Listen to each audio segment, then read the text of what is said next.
Hi viewers, this is MD Nayak faculty Indian history and society. ఈరోజు ప్రధానంగా మనకు చూసుకునే ప్రయత్నం చేస్తే ఇంతకుముందు మనకు 2 శాసనాల గురించి మనం చెప్పుకున్నాం. అందులో భాగంగా మనకు మోటుపల్లి అభయశాసనం గురించి మనం చెప్పుకున్నాం. ఇవాళ గూడూరు శాసనం గురించి మనం తెలుసుకునే ప్రయత్నం చేద్దాం.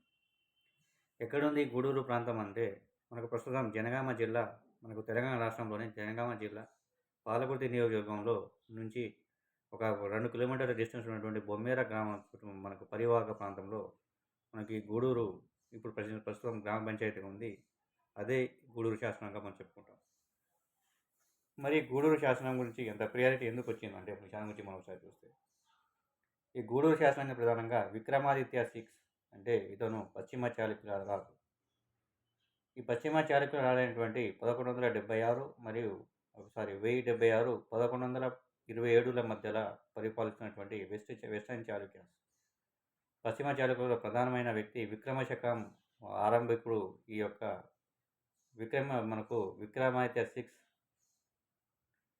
యొక్క కుమారుడైనటువంటి సోమేశ్వరుడు ఈ యొక్క పరిపాలిస్తున్న సమయంలో, ఈ విక్రమాదిత్య 6 యొక్క కుమారుడైనటువంటి సోమేశ్వరుడు పరిపాలిస్తున్న సమయంలో ఈ బొమ్మెర మనకు విరియాల మల్లచే ఇక్కడ మనకు ఈ బొమ్మెర ప్రాంతం చుట్టుపక్కల నాడు పరిపాలిస్తున్నటువంటి సోమేశ్వరుని యొక్క సామంతుడైనటువంటి విరియాల మల్ల చే మనకు ఈ గూడూరులోని, అంటే ఈ బొమ్మెర గ్రామంలోని గూడూరులోని మల్లేశ్వర స్వామి శివాలయం అనే ఒక శివాలయానికి దానం ఇస్తూ వేయించిన శాసనమే ఈ యొక్క గూడూరు శాసనంగా మనం చెప్పుకోవాల్సిన అవసరం ఉంది.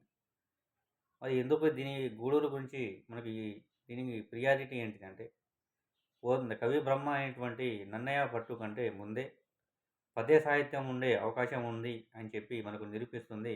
ప్రత్యక్షంగా మనకు దీని ద్వారా తెలుస్తుంది. ఈ యొక్క గూడూరు శాసనం గురించి మనం చూడాలి. ఈ గూడూరు శాసనం ఆధారంగానే మనకు నన్నయ్యక ముందే మనకు తెలుగు పద్య శాసనం ఉందని చెప్పి మనం చూడాల్సిన అవసరం ఉంది. కాకపోతే దానికి సంబంధించిన కొన్ని లిఖిత ఆధారాలు మనకు లభించలేదు. అది లభిస్తే కానీ మనకు దీని గురించి క్లారిటీ రాదు. కాబట్టి ప్రస్తుతం మనకు ఇంతవరకు మనం అండర్స్టాండ్ చేసుకోవాల్సిన అవసరం ఉంది.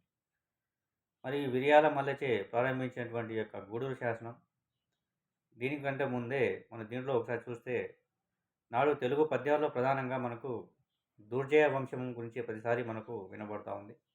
ఈ దుర్జయ వంశంలో ప్రధానమైనటువంటి మనకు చూసుకుంటూ పోతే పూరకంటి వెన్నడి నుండి మొదలు పెడితే, ఈ పూరకంటి వెన్నడు నుంచి మొదలు పెడితే సూరని వంశం వరకు వారిగల జీవిత, అంటే ఈ దుర్జయ వంశస్థుల యొక్క వారి యొక్క జీవిత విశేషాల గురించి మనకు ప్రధానంగా తెలిపే శాసనం ఈ యొక్క గూడూరు శాసనంగా మనం చెప్పుకోవాల్సిన అవసరం ఉంది.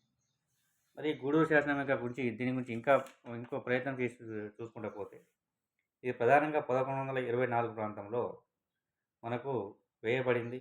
విరియాల మల్ల యొక్క మనకు భార్య అయినటువంటి విరియాల కామసాని ఈ యొక్క మనకు విరియాల కామసాని అనే ఈ విరియాల మల్ల యొక్క భార్య అయినటువంటి విరియాల కామసాని ఈ యొక్క గూడూరు శాసనాన్ని వేయించినట్లు మనకు చూడాల్సిన అవసరం ఉంది.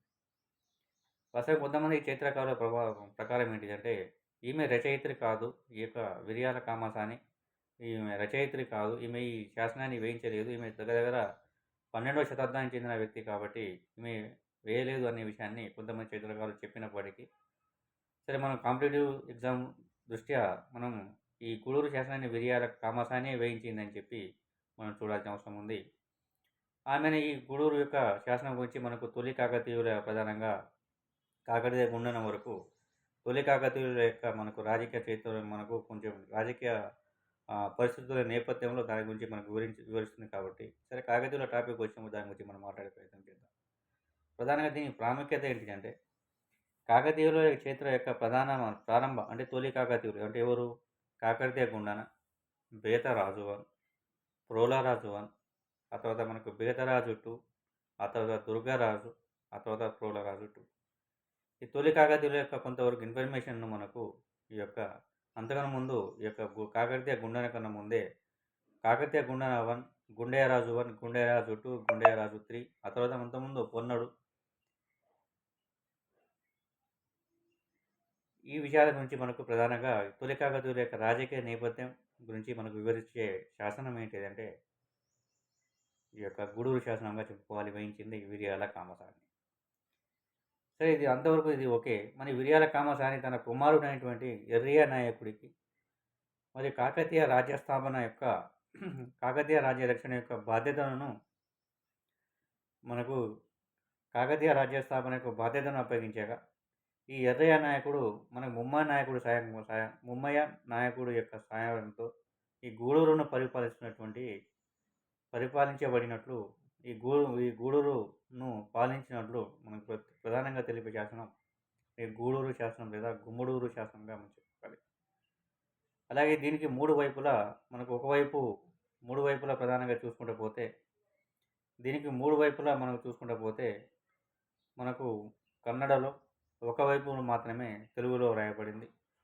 ఆ తర్వాత సంస్కృత ఛందస్సు